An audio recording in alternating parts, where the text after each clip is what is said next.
Welcome to another episode of the Hero's Journey podcast. And today it's a pleasure to introduce you to BARBARIOUS, bare knuckle boxing fighter, also known as Jelle Zeegas. How are you today? Doing fine. Thank you for having me on your podcast. No problem at all. How have you been? Doing well, training my ass off and working hard for my goals. Working hard for your goals. That's what I like to hear. So today we're going to talk to you about your journey along the way, where you are, where you've come from, and where you're going. So I understand that you now have a shot at the bare knuckle fighting championship European title in Rome. That's correct. Oh my God, how amazing is that? So you're literally fighting at in the home of the gladiator, the original gladiators. Yeah, it's amazing. It's a dream come true. It's a dream come true. Yeah, Imagine that, fighting like near the Colosseum and all the gods of war looking down on you, demanding their pound of flesh. I mean, no pressure, is it? Do you know what I mean? No pressure. no, it's like a healthy pressure. But I know I meant to stand there. It's a dream for a long time, so I visualize it Wow. for a long time. Yeah, You visualize it for a long time. yeah. So when you say you visualize it for a long time, how does that work? How do you visualize specifically something like that so that it comes true? Well, I did a lot of road work, running outside, and when it's raining, I imagine myself when I close my eyes and I stick my hands out like this, that I walking into the arena outside in the rain, that I feel the sand underneath my feet, and hearing the crowd cheer from small to big, and see everything in detail. And yeah, that's like for 10 years now that I do this. That's But then amazing. but then it was for MMA. But my life had a crazy change, and now it's bare knuckle boxing. So that's some proper Conor McGregor shit there, right there, Yeah, visualizing, saying it, believing it, seeing it, receiving it, and then, as if by magic. A lot of people say that stuff's kind of fucking, excuse me, my language, kind of woo woo. And yeah. so what would you say? What would you say to those naysayers that would say that that's, just sort of make believe visualization? Part of my French, but fuck them. Yeah, it's okay if people don't believe it, But I'm like, if you're totally embodying it, and you're working like a magnet, it will come your way. That's right. Yeah, because where attention goes, energy flows. Mm. Yeah, so you almost like attract what you want through the law of taking action, and it sounds like you've had to take a lot of action to get to where you were.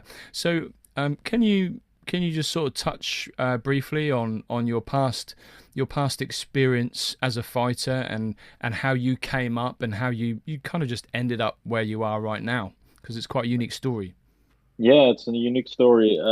It started all outside on the streets. I got bullied a lot. I loved it to play outside, but it was not always safe.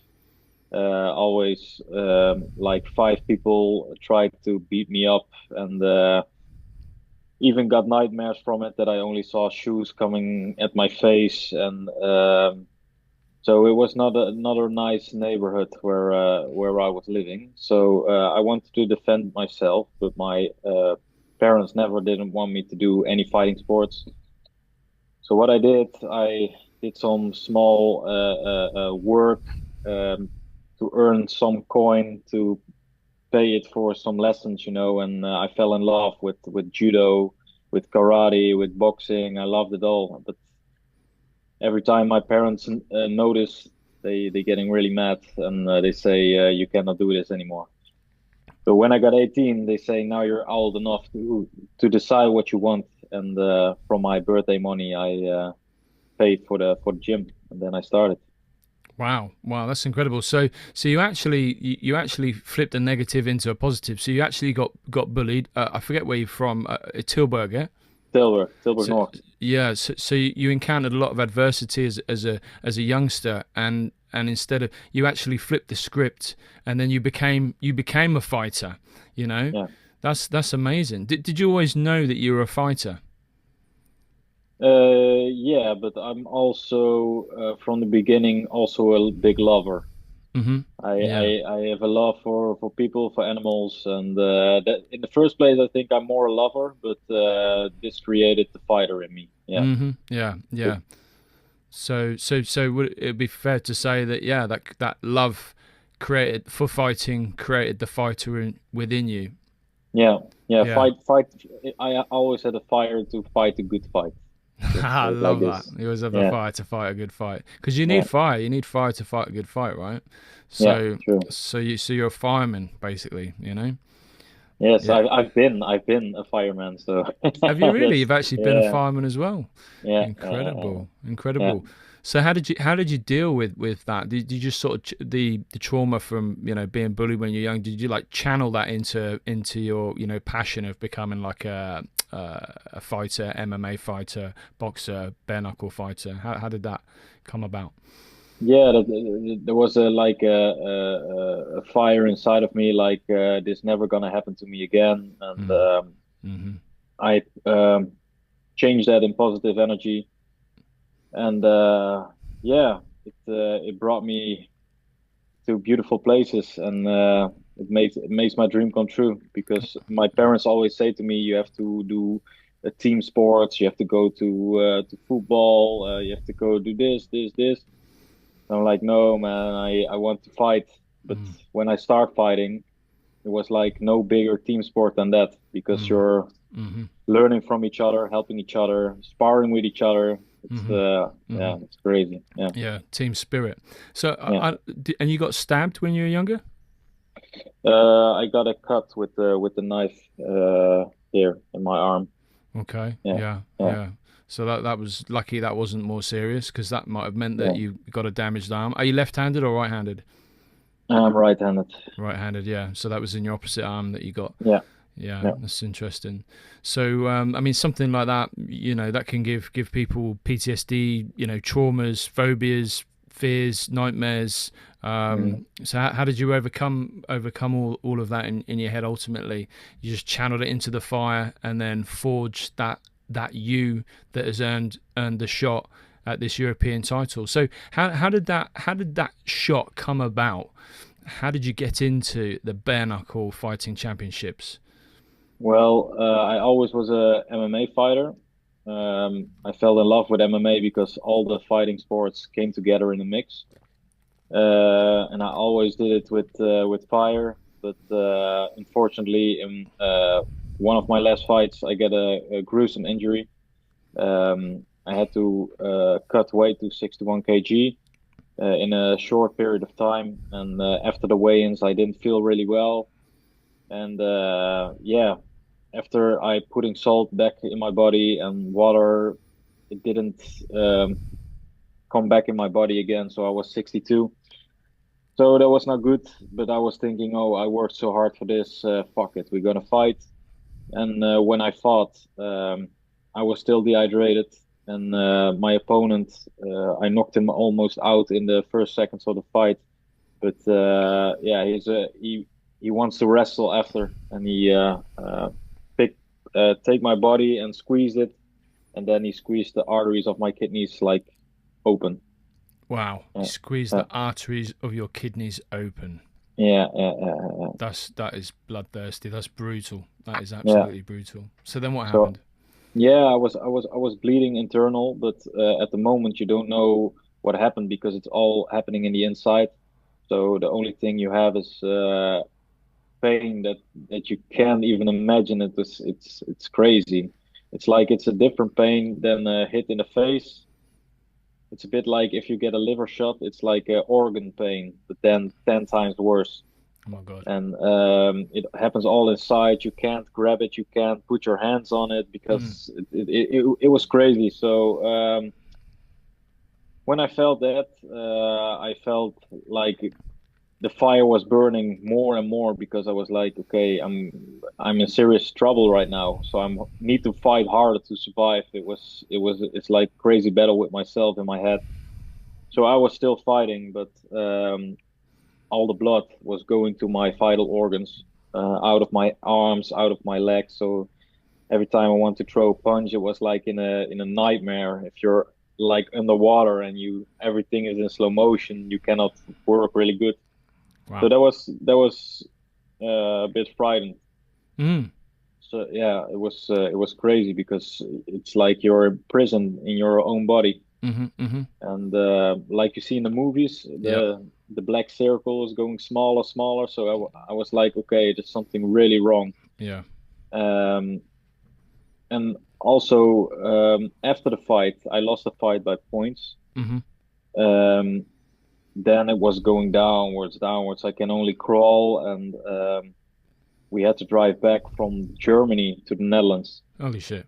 Yeah, so it was a big road, so, and underneath we had to stop a couple of times because I had to roll through the frozen grass to search something against the pain. I was screaming there, and all the people there was like at the gas station, like this guy is mental, Yeah. Yeah. he's Yeah. fucking crazy. But I was screaming, screaming. So after that, we go to Tilburg, and there was a voice in my head saying to me, "Okay, you're gonna die."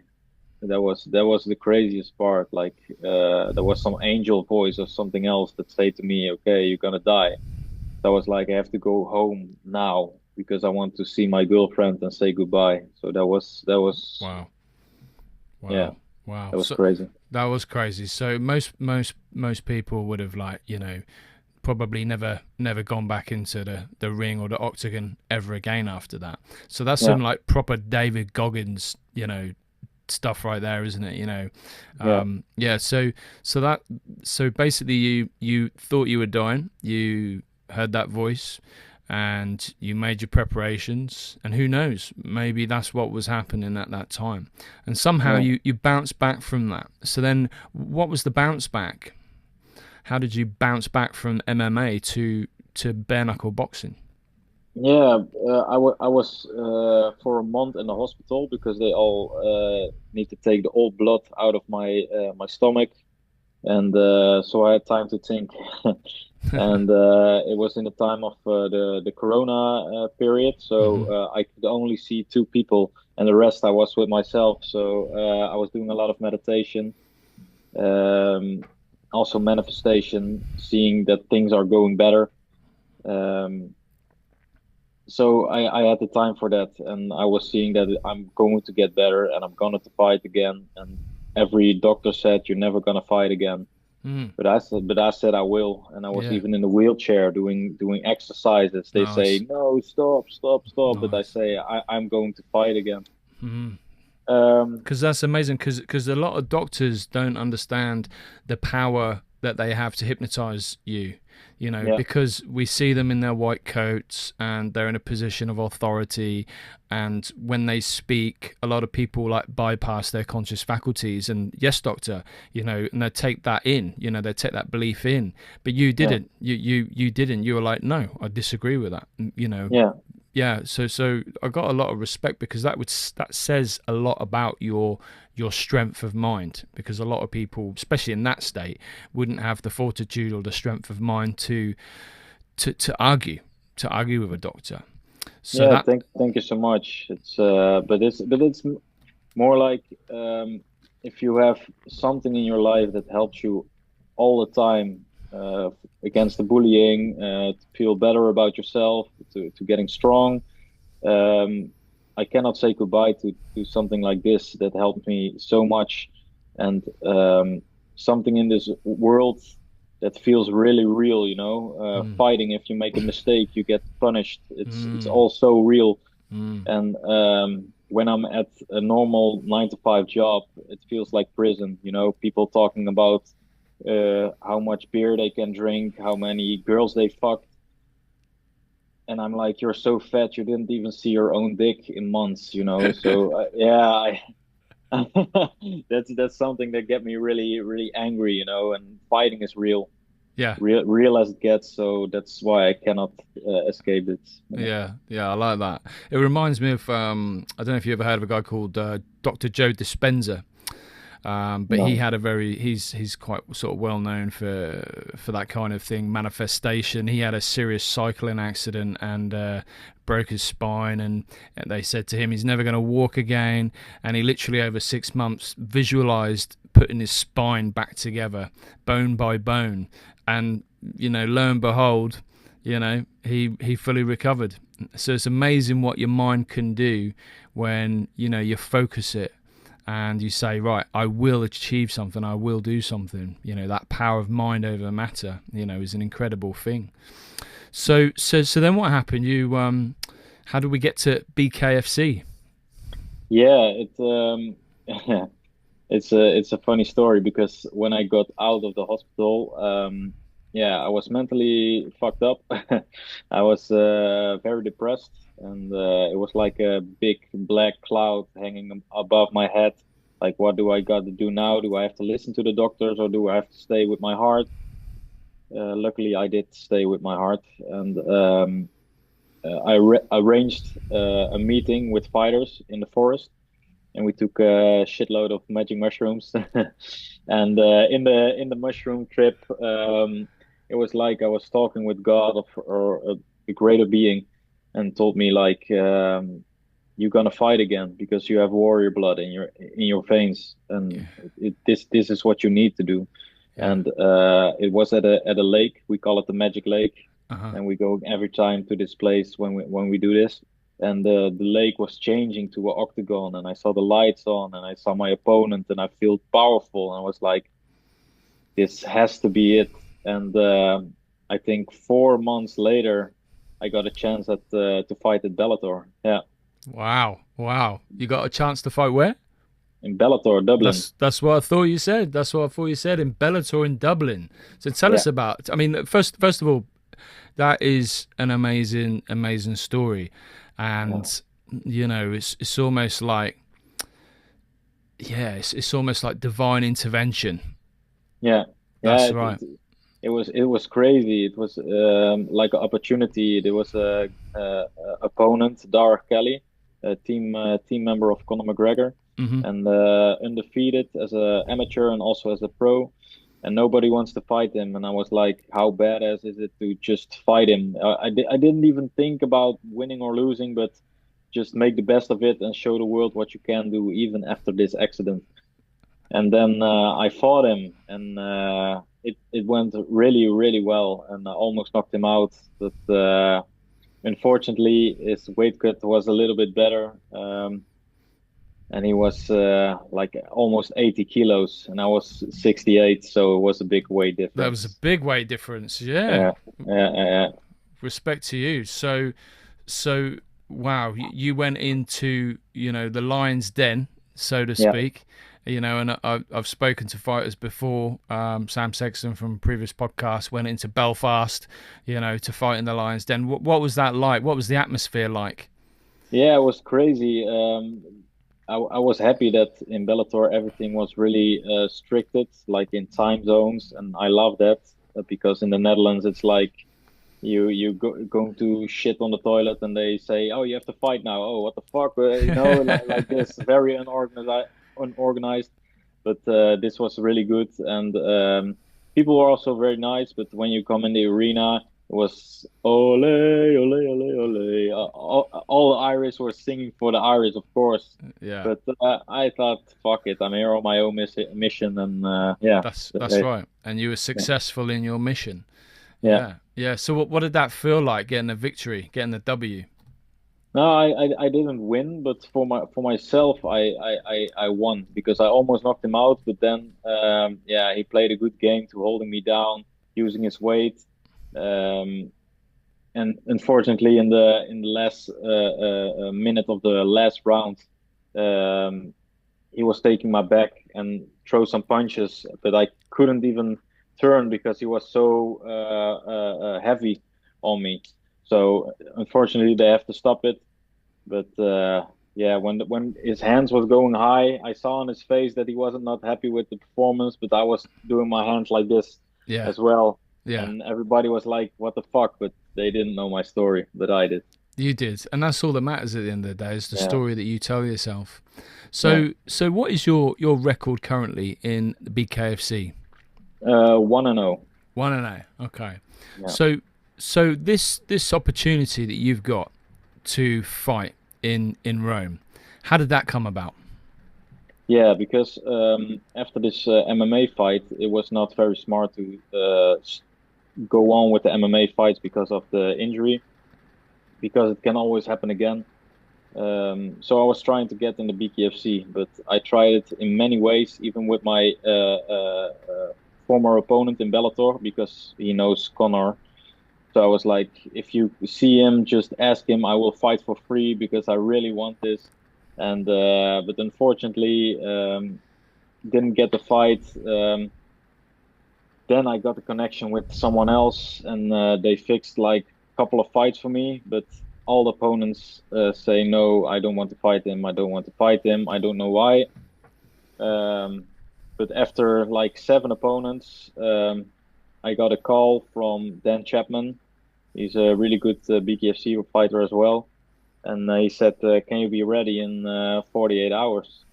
I'm like, "Holy shit, let's fucking do this!" Let's fucking do this. Yeah, yeah.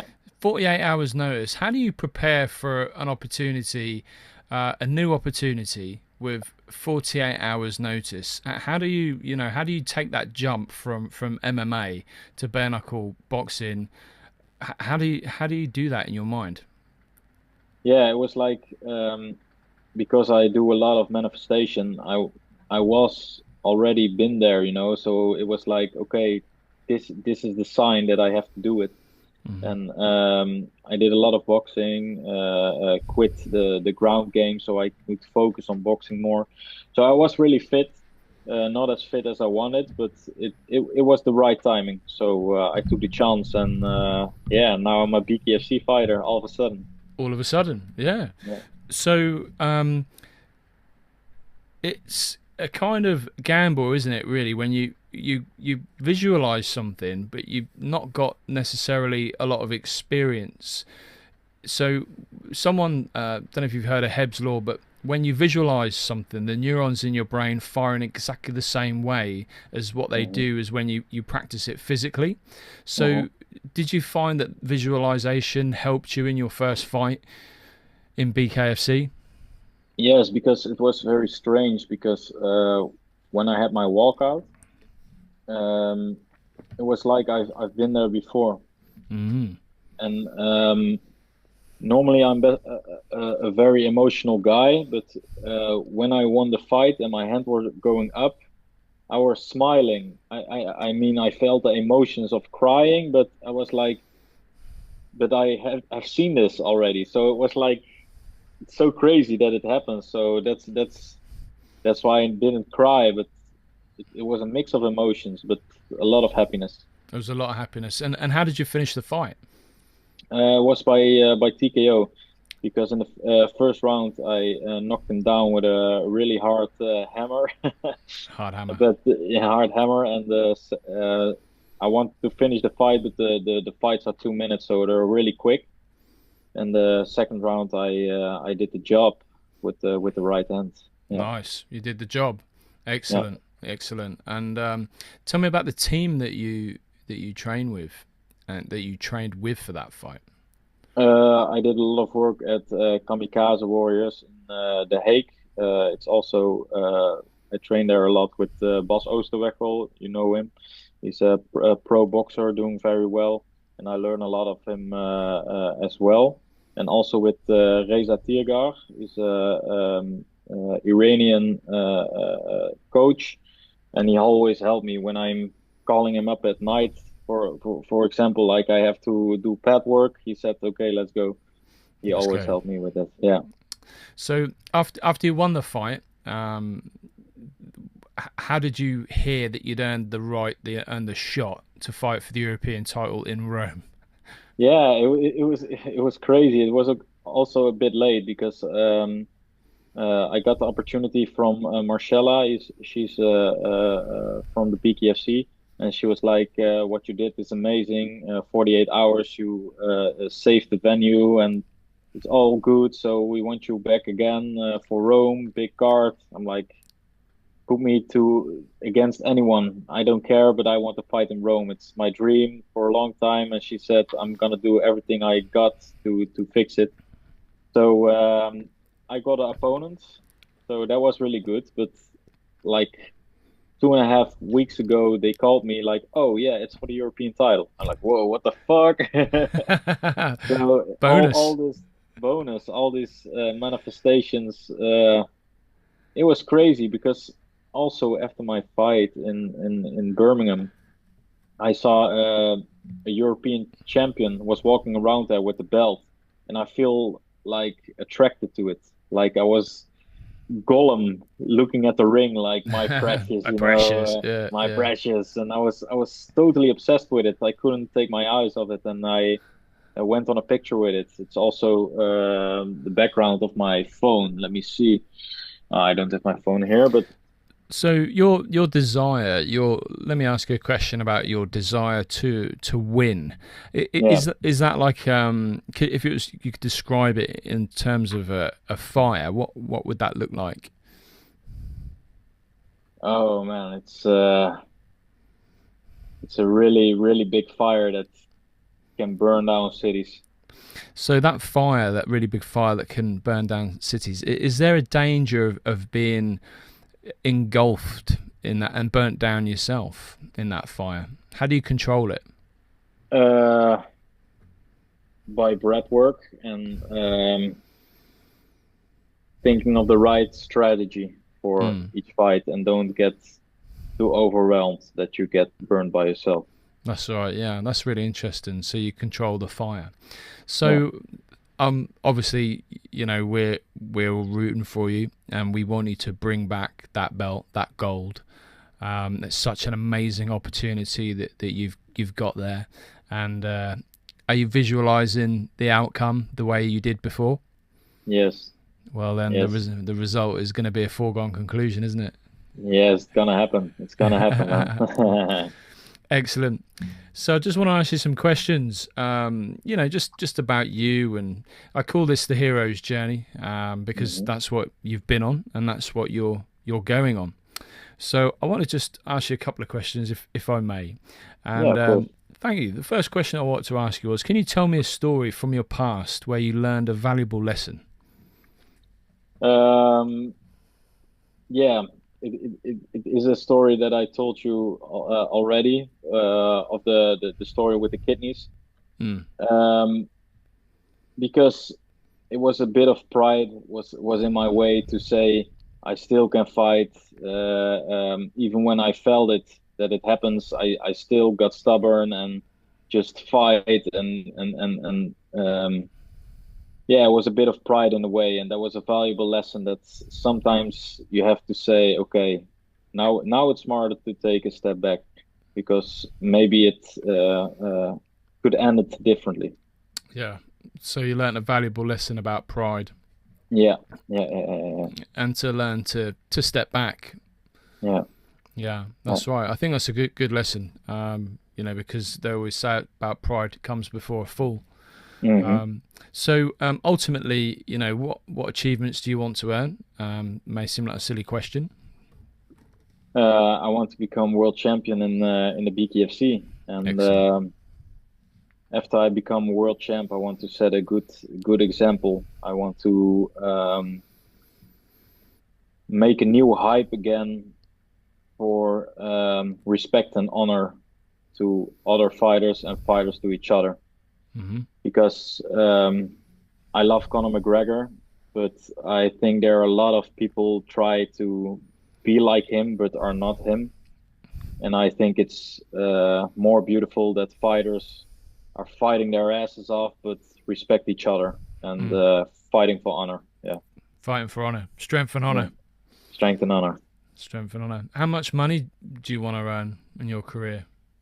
Um, I want to be a millionaire. Hmm. And after I become a millionaire, I want to live with my family on a farm, the Magic Farm, just like the Magic Lake, Nice. and a bit like a ranch, just like Donald Cerrone has, Hmm. and inviting friends and eating all together, and yeah, Living the good bu- life.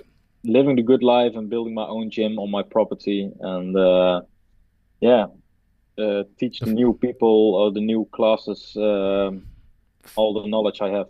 Fight Farm. Yes, fight farm. And so, would you like in your career? Do you want to be like a worldwide superstar, or do you prefer to be low key? I would love the recognition for all the hard work I have, but it's not that I want to be a superstar, as in I want to be materialistic. Hmm. Like, look at that, look what I have, and I have big cars, this and that. I just want to be on my farm, and that's all good. Yeah, Living a simple life. yeah. Sweet, sweet. So, let me ask you, what do you like to do to relax? Um, doing some hypnosis, Do some and hypnosis. I can help you yeah, with that. yes, the hypnosis, and I have a playlist. It's called the Wazige Paters. It's Okay. yeah, it's the name of the people we do the mushrooms with, Okay. and all these songs have meaning. You know, it's all about good vibes, good energy, about God, only good vibes. And when I'm listening to that, I totally relax. Yeah. That's awesome. I love that.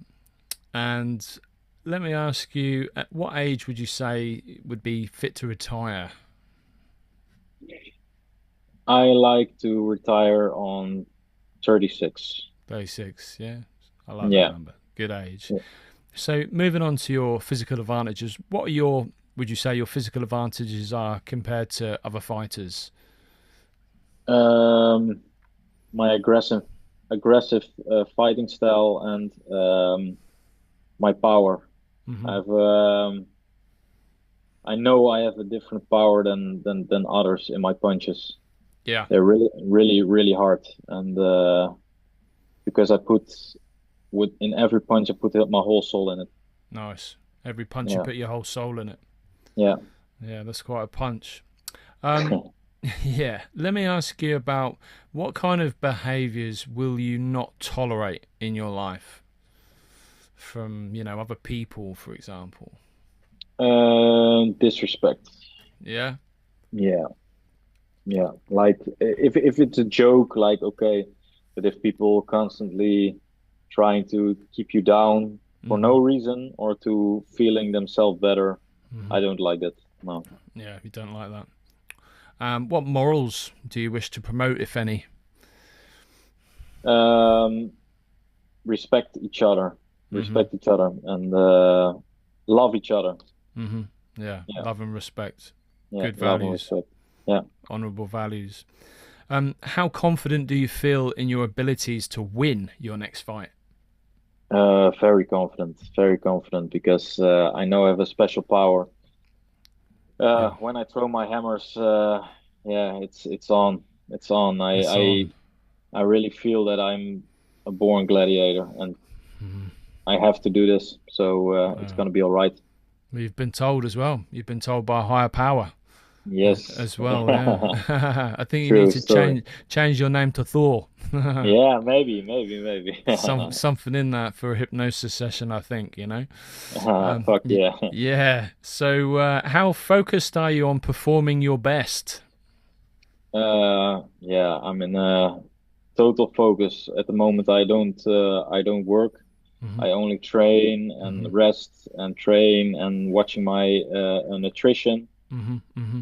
doing hypnosis and Doing hypnosis, meditation. So meditation. Mm. I'm in full focus. Yeah. That's awesome. That's awesome. Laser focus. And how clear are your goals for training and competition currently? Very clear. It's that I see myself in Palazzo dello Sport, the arena that I'm fighting. I see my walkout very clearly. I see the people sitting in the crowds. I see the lights going on. I see the sponsors on the canvas. I see that the referee is putting how does it go? Stuff to clean the cuts on my face, and that's deep. yeah, I see everything in detail, and Everything also in detail. I see also in the third person that I put my hands up high. Nice. And, I see the belt around my waist, and I go with my right hand Nice. over the belt, and I feel the letters BKFC with the Nice. small fist, the logo at the top of the belt. Yeah. That's some advanced technology you got going on there. I need to change your name to Obi-Wan Kenobi. Perceptual positions, for those that don't know what that is in a visualization. That's when you see not just from through your eyes, but from outside of you, and even from above you as well. So yeah, that's excellent visualization. Very, very good visualization there. So yeah, that's fantastic. Now, moving a little bit deeper now, we're going to start the hero's journey. I'm going to ask you a few questions from Joseph Campbell's hero's journey. So the first step on the journey is acknowledge and resist. So can you share a moment in your career when you had to confront a harsh truth about yourself? Yeah. Also, what I told about with the kidneys, that was a hard truth. It was very unsure period, and that I thought I was strong, but my body was not. And yeah, hard truth about it. Yeah, it was like just a punch in my face, and that I have to sit still and recover with no insurance that I will fight again. So that I have to be patient sometime to come back stronger. Yeah, because patience is power at the end of the day, isn't it? Yeah. And that's your life's on the line, so yeah, that's a bitter pill to swallow, but lessons were learnt, no doubt. Definitely. And what specific changes did you need to identify that you needed to make in order to progress forward specifically after that? Living structurally, so disciplined, keep watching my food, my nutrition, staying healthy, also keep on going with the meditations to talk good about myself, that I am strong enough to heal for this and fight again, and I have to keep doing it every day to keep it in my system. You have to keep doing it every single day to keep it in your system. Yeah. So, okay, step 2 along the journey, visualize your future. So if you could envision your ultimate warrior self, WWE, what would that look like? What would that look like, your ultimate warrior self? Describe your superhero personality in the ring to me. So if you could envision your ultimate warrior self, what would that look like?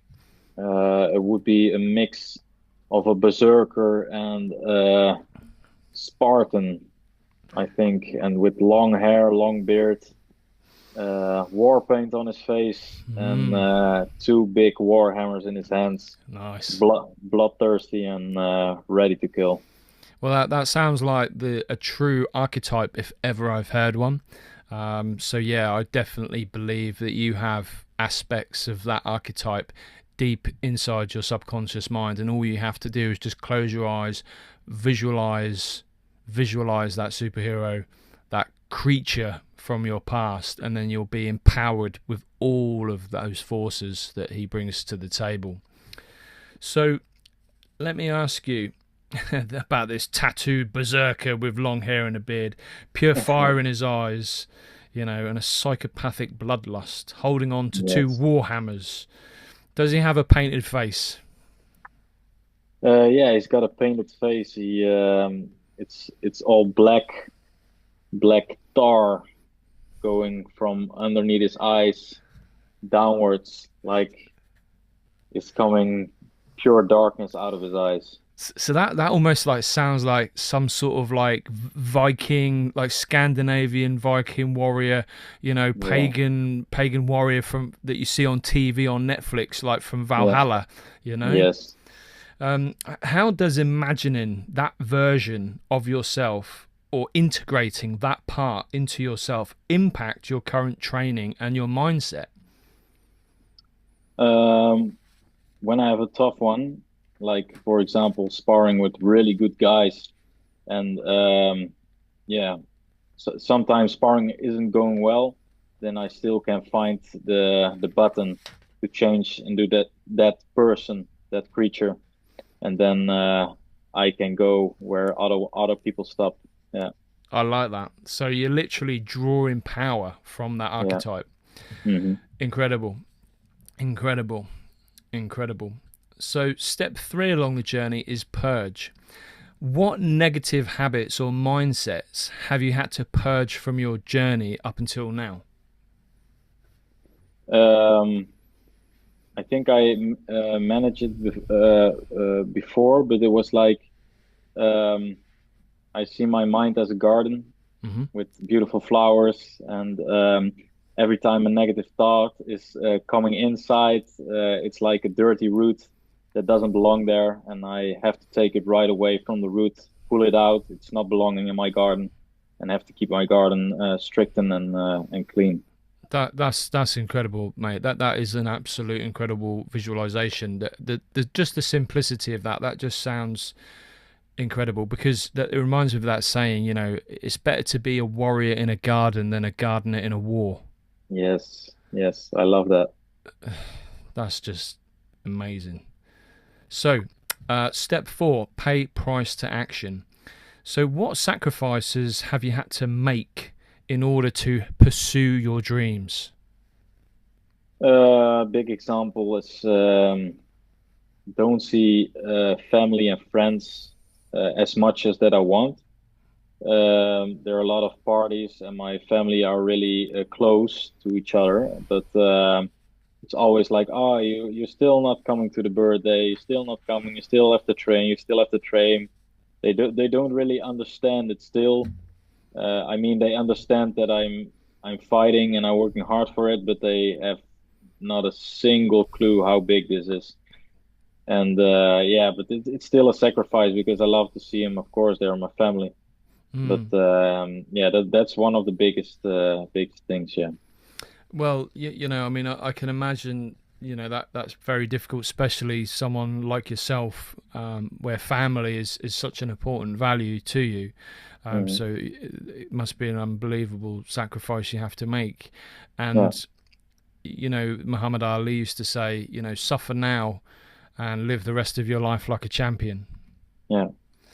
That's amazing. And that's So, that's how it feels too. Yeah. and that's how it feels too. Step 5, replace and renew. What high performance habits have you adopted to replace any bad habits in your training? I have the habit like everybody got that little voice in his head, like if a training is going hard, like oh, I want to quit, I want to quit.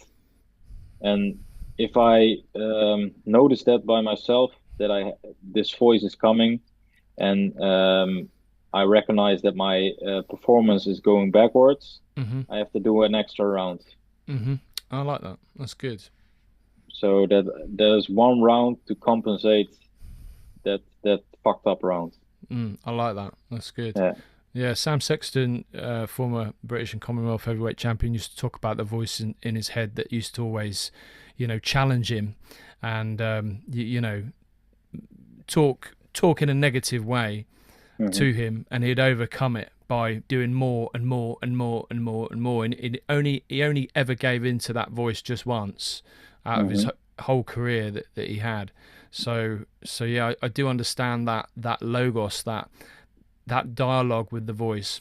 Sometimes it's there to help you, but the majority of the time it's not. So we have to learn to listen, but be skeptical to that voice, because sometimes it can help you. Let me ask you one last question from the hero's journey. This is step 6, slay the dragon. Mm-hmm. How do you hold yourself accountable in your training and in your goals? Well, I have what I told you before. When I was fighting in Birmingham, I saw somebody with the belt and now I'm gonna fight for. And I had a picture with it, so I changed my background of my phone in it so that it's gonna be like this. And every time when I watch my phone, because we're living in a world you have to use it a lot, and when I see myself with the belt, I was like, okay, I have to stay focused, I have to do this and give it my all. Yeah, that's right, because we have that reticular activating system in our cluster of neurons in our brain that focuses specifically on what it is that we want, and it filters all that information out so that we can achieve that goal, so that we can create that laser focus. It's like a laser guided missile. So I like what you're doing there. You've put the prize in front of you so that you're focusing on it every single day, and you're focusing on the signal, which is great. So in closing thoughts, what advice would you give to aspiring fighters who are coming up, who are just at the beginning of their own fighting career, their own hero's journey? What kind of advice would you give for young aspiring fighters who are coming up? Don't listen to people who don't really understand you. Like, for example, I had something when I was at work, and I told them that I'm fighting, that they don't understand why you get beating yourself or beating somebody up, and it can change your energy because you love it. But if everybody talking like, oh no, why do you do this? It's all bad energy. So keep your vibration high and don't listen to the negative people. Yeah, keep your vibration high and don't listen to the negative people. Because your heart knows exactly what it wants. Yeah, you're right, because as you say, your heart knows what you want, and your heart is full of that true wisdom, isn't it? Not the stuff that you read in books, not the stuff that you have stored in your head. It's a different kind of wisdom, isn't it? It's connected to an alternative source, an intuitive source, and that's unique to you and your path. And if that isn't a calling from the unconscious, then I don't know what is. So that's good to hear that you're on your path, and we wish you all the very, very best. Thanks for so your much. European title fight in Rome, the home of the gladiators. Fuck yes. And I hope that all the gods are with you on that night, all the gods of war, and they I want will. you to suck up all the air and reign with the gods. I will. Well, thank you for speaking to me tonight and my viewers, and good luck. Yes, thank you so much for having me, and until the next session. Until the next session. Take care.